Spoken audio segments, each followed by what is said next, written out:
ठीक आहे. काय म्हटलं आपण at resonance F is equal to F R. ठीक आहे. मग त्यावेळेस काय होणार, ओमेगा म्हणजे 2 पाय एफ आर आहे, इथं पुट केला 2 पाय एफ आर चा square is equal to 1 upon L C minus R square upon L square. तर दोन्ही साईडला काय करूया आपण, स्क्वेअर रूट घेऊया.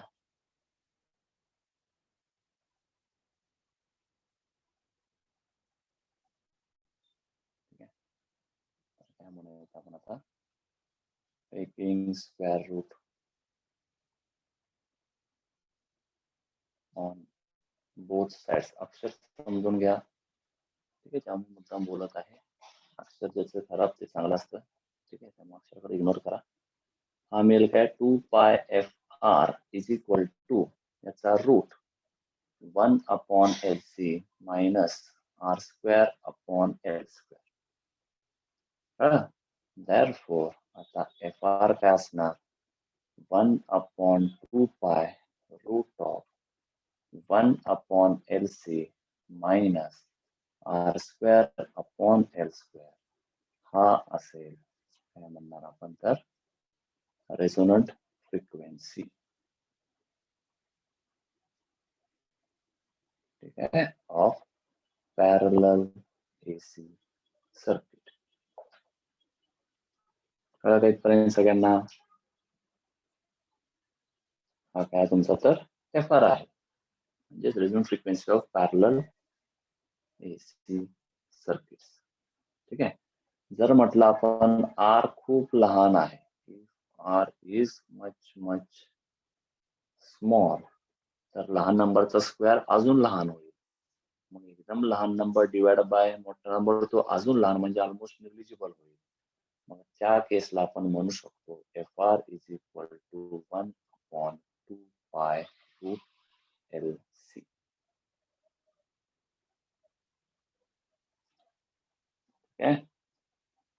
सगळ्यांना हे कळलं का?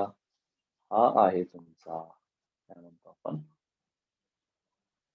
Resonant frequency of parallel AC circuit. सगळ्यांना हे क्लिअर झालं का? तुम्हाला याचे डेरिव्हेशन विचारू शकतात.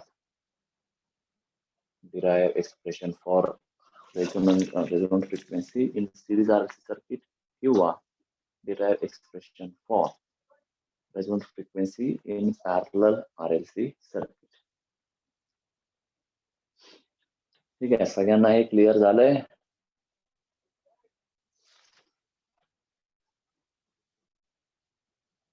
हो, 3 4 हो. विजय कुठे आहे? विजय कळलं का?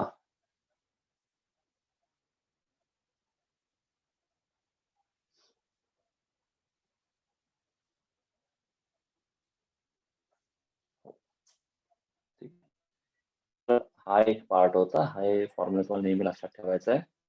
मोस्टली हा फॉर्म्युला आपण वापरणार आहे. जर म्हटलं असेल आपण दिसत असेल आपल्याला आर हा एल पेक्षा खूप लहान आहे, तर आपण डायरेक्ट वापरू शकतो. ठीक आहे. आता ठीक आहे,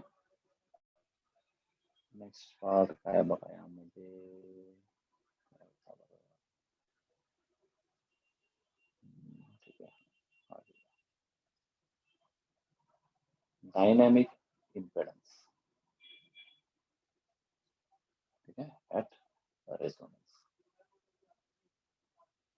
म्हणजेच याला म्हणतो आपण झेड डी ने डिनोट केला जातो.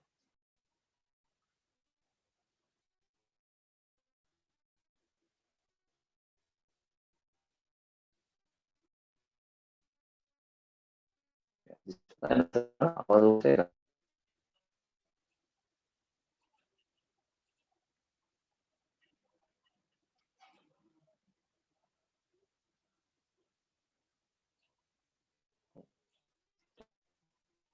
डायनॅमिक इम्पेडन्स ऍट रेझोनन्स म्हणजे थोडक्यात बघा, आपण सीरीज आरएल सर्किट मध्ये काय म्हटलं होतं, ऍट रेझोनन्स झेड किती असतो, यामध्ये रेझोनन्स झेड आर नसतो. तर जो काय तो झेड असेल ड्युरिंग रेझोनन्स, त्या इम्पेडन्सला म्हणतो आपण डायनॅमिक इम्पेडन्स. ठीक आहे, म्हणजे सिंपल आपण काय म्हणणार, impedance of the parallel RLC circuit at resonance. आपल्या भाषेत आपण लिहू. ठीक आहे. मग आता जनरली आपण काय म्हणतो इम्पेडन्स म्हणजे काय current upon voltage, sorry voltage आपण म्हणत असतो. तर आता करंटचा कंडिशन काय इम्पेडन्सचा रेझिस्टन्स वेळी काय म्हणतो इथं आपण काय म्हटलं बघा, हा डायग्राम तुम्हाला दिसत असेल. यात काय म्हटलंय साइन फाईल आपण बघितलं तसं यामध्ये कॉस फाय एल हा कॉस फाईल काय असेल ऍडजस्टंट म्हणजे आर अपॉन झेड एल. ठीक आहे. हा आपण सेपरेट एक पार्ट बघितला होता आर एल सर्किट मधला. तसंच यामध्ये साइन फाईल काय म्हटलं होतं ऑपोजिट म्हणजे सेल अपॉन झेड एल. बरोबर. हे एवढं पार्ट आपण वापरलं होतं. सर आता तुम्हाला काय करायचं रेझोनन्स वेळीचा जो इम्पेडन्स असतो त्याला म्हणतो आपण डायनॅमिक इम्पेडन्स. ठीक आहे. तर ते इम्पेडन्स आपण आता बघत आहोत. तर पुन्हा काय म्हणतो आपण at resonance current is given by. तर आपण करंट काय म्हटलं आता बघितलं आपण I is equal to I L cos phi. ठीक आहे. आणि आपण अशीच काय म्हटलं आय एल म्हणजे काय आर आणि एक्स मधलं आर आणि एल मध्ये जाणारा करंट म्हणजेच व्ही अपॉन त्याला म्हणतो आपण झेड एल. आणि आत्ताच आपण काय बघितलं होतं कॉस फाईल म्हणजे काय तर आर अपॉन झेड एल. तर यालाच मी इथं लिहितो cos phi is equal to R upon Z L. ठीक आहे. तर हे सगळे व्हॅल्यू आपण पुट करूया. देअरफॉर आय काय होणार बघा आय एल म्हणजे काय V upon Z L into हा होणार आर अपॉन झेड एल म्हणजेच काय होईल V R upon Z L square. ठीक आहे. पण पुन्हा बट मग सारखं Z L square is equal to काय म्हणतो आपण R square plus X L square. Therefore I काय होणार V into R upon R square plus X L square. ठीक आहे. म्हणजेच हा तुमचा एक पार्ट झाला किंवा त्याला आपण काय म्हणणार व्ही इंटू आर. बोलायची गरज नाही हे आपण इथं रिलेशन भाग काय काढलेला आहे.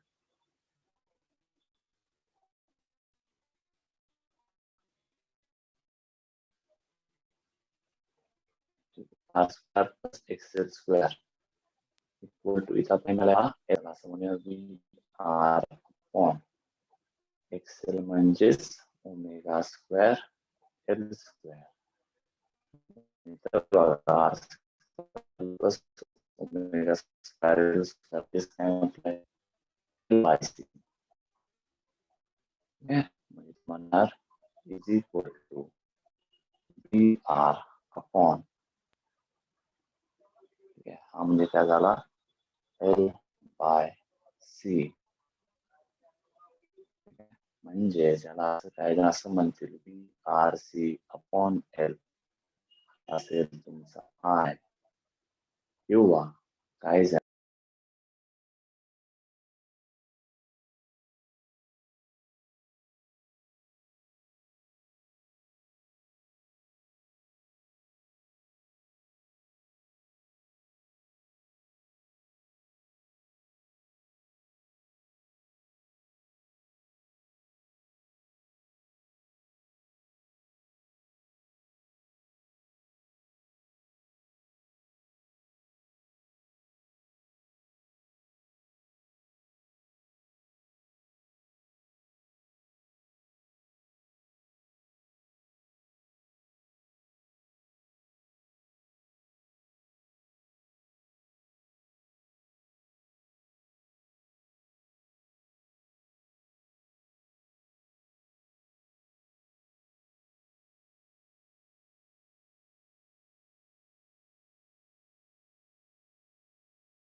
काहीतरी नेटवर्क इश्यू आहे आज.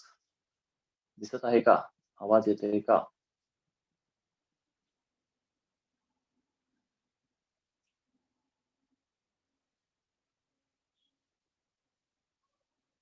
हो. ठीक आहे. मगाशी कुठून मध्येच कट झाला? हे पूर्ण डेरिव्हेशन डिराईव्ह झालं होतं का? का मधूनच कट झाला?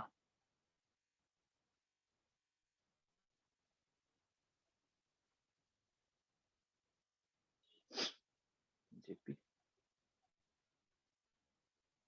जेपी काय असतं?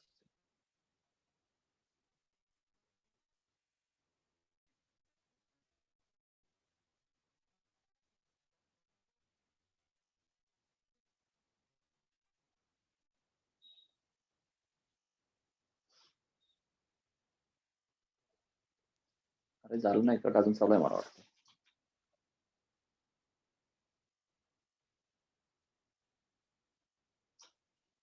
येते का आवाज?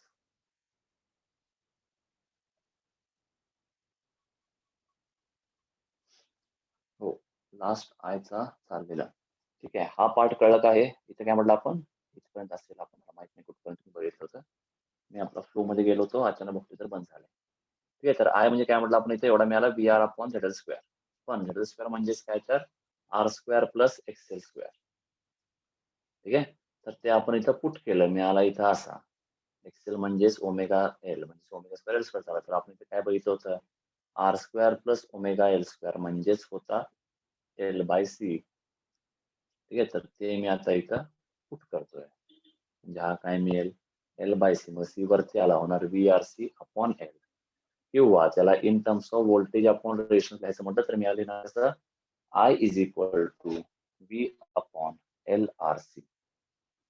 ठीक आहे. तर यातला हा जो पार्ट आहे बघा, आपण काय म्हटलं? हा इम्पेडन्सच्या वेळीचा करंट आहे ना.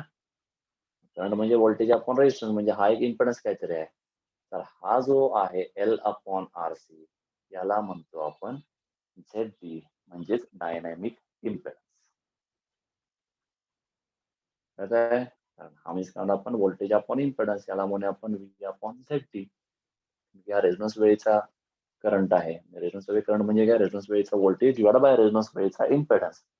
त्या इम्पेडन्सलाच आपण काय म्हटलंय? Z D. इथून पुढे आपण काय म्हणणार? झेड डी म्हणजे तुमचा डायनॅमिक इम्पेडन्स, म्हणजेच impedance at resonance of parallel RLC circuit. आणि त्याचा व्हॅल्यू काय? तर एल अपॉन आर सी. कळत आहे का?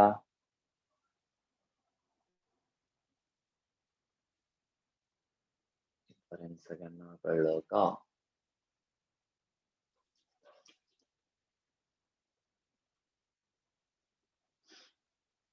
अरे कळलं का नाही?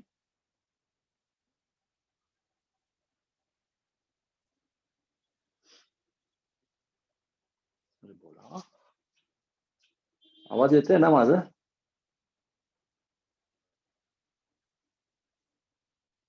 हो. कळलं सगळ्यांना? दिग्विजय वगैरे आहे का नाही? अभय, दिग्विजय, श्रेयस.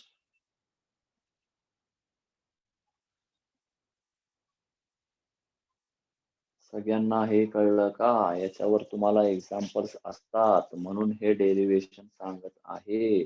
नाहीतर मी विनाकारण कोणतंही रेजिस्टन्स सांगत बसत नाही. तर सगळ्यांना हे कळलं का? इथपर्यंत कोणाला काही डाऊट आहे का? हा फॉर्म्युला पण तुम्हाला पाठ असला पाहिजे. ZD is equal to L upon R C. हा फॉर्म्युला ही तुम्हाला पाठ असला पाहिजे. ठीक आहे. बर, क्यूचा फॉर्म्युला सांगा मला काय होता? क्यूचा फॉर्म्युला काय होता सिरीज आरएलसी मध्ये? बोला, अनम्यूट करून बोलला तरी चालेल, काही तुम्हाला कोण शिक्षा देणार नाही.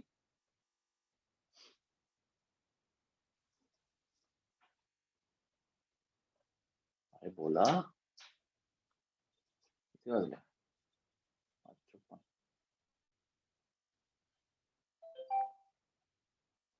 अरे लवकर बोला.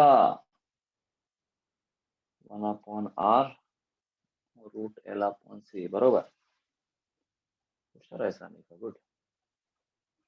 बाकीचे काय झोपला काय?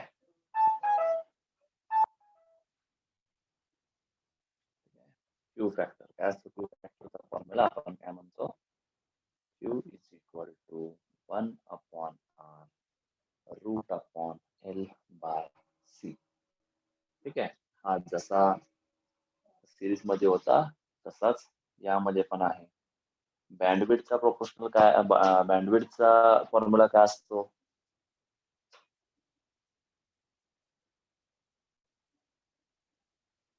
काय होता बँडविड्थ?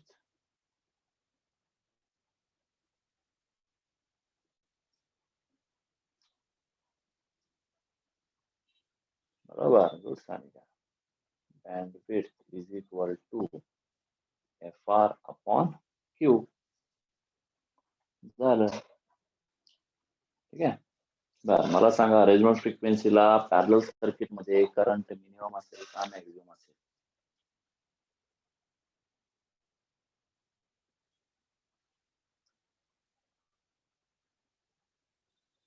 अवघड प्रश्न विचारला का नाही?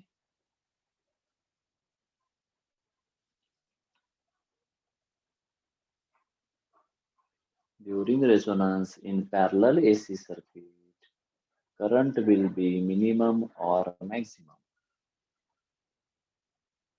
पॅरलल सर्किट रेझोनन्स मध्ये असताना करंट मिनिमम असेल की मॅक्सिमम? मिनिमम, बरोबर. Current minimum, impedance maximum. ठीक आहे, सगळ्यांना क्लिअर झालं का?